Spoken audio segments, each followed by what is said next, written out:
તરબૂચ, જેની પ્રાઇસ પણ સારી છે, સ્મેલ પણ બહુ મસ્ત આવે છે. 1400. કેમ છો બધા?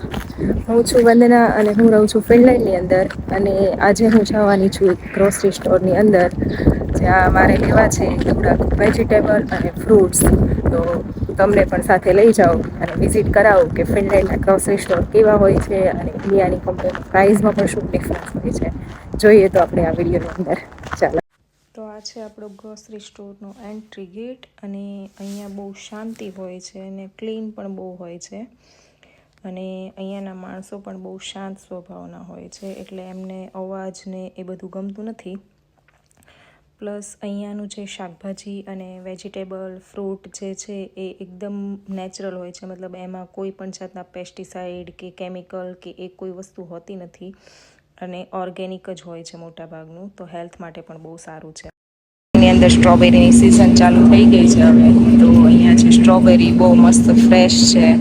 અને આ છે એની પ્રાઇસ 500 ગ્રામની પ્રાઇસ 675, એટલે કે 1 kg છે 1400 રૂપિયા છે. પણ સારી છે, સ્મેલ પણ બહુ મસ્ત આવે છે. 450 આસપાસની 1 kg છે. આ રીતે પેકેટમાં જ હોય છે, અમુક વાર હોય છે છૂટી પણ. જે છે એ બધી હર્બ્સ છે. આ બેઝિલ છે, પછી અહીંયા છે મિન્ટ છે, આ મારા ખ્યાલથી લસણ છે, નહીં ઓનિયન છે, લસણ અહીંયા નથી મળતું. આ ઓનિયન છે, આવી રીતે ઝીણું. અને આ બધી એની અલગ અલગ પ્રાઇસ લખેલી છે, એક એક બંચની પ્રાઇસ છે. આ પણ બહુ મસ્ત છે, ફ્રેશ હોય છે. અને એની નીચે સાથે પ્લાન્ટ પણ હોય છે, એટલે કે મૂળ પણ સાથે હોય છે. આ છે ફ્રેશ ધાણા છે, બેઝિલ, મિન્ટ, અને આનું નામ મને નથી ખબર, તમને આવડતું હોય તો મને કહેજો શું છે.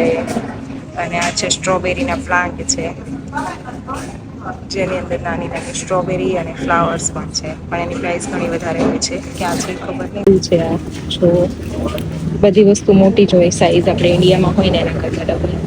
તો આ છે 690 1 kg, એટલે કે 700 રૂપિયા આસપાસનો 1 કિલો.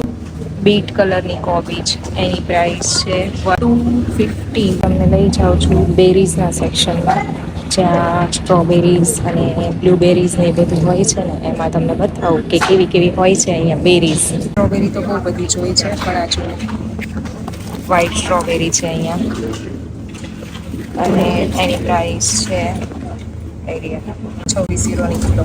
ફિનલેન્ડની અલગ અલગ બેરીઝ છે, જેની પ્રાઇસ છે ઉપર અહીંયા છે.